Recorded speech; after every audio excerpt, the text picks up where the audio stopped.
Presiden Turki Tayyip Erdogan akan membahas perkembangan terkini perang Rusia-Ukraina dengan Sekretaris Jenderal NATO Mark Rutte pada hari Senin 25 November selama kunjungannya ke Ankara, kata seorang pejabat Turki pada hari Minggu dilansir Reuters.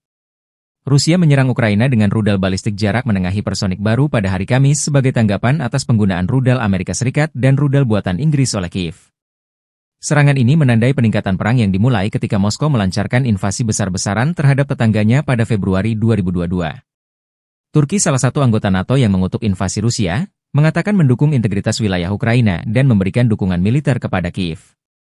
Namun Turki, tetangga Rusia dan Ukraina di Laut Hitam, juga menentang sanksi Barat terhadap Moskow, yang memiliki hubungan penting di bidang pertahanan, energi, dan pariwisata. Pada Rabu pekan lalu, Presiden Erdogan menentang Amerika Serikat keputusan untuk mengizinkan Ukraina menggunakan rudal jarak jauh untuk menyerang wilayah Rusia, dengan alasan hal itu akan semakin mengobarkan konflik, menurut informasi yang diumumkan oleh kantornya. NATO akan menggelar pertemuan darurat pekan ini membahas serangan rudal hipersonik Rusia ke Kiev. Materi pertemuan tersebut belum dipublikasikan. Presiden Rusia Vladimir Putin menuduh Amerika Serikat dan aliansi NATO sengaja memperpanjang konflik Rusia dan Ukraina karena ingin melihat kehancuran bekas Uni Soviet tersebut.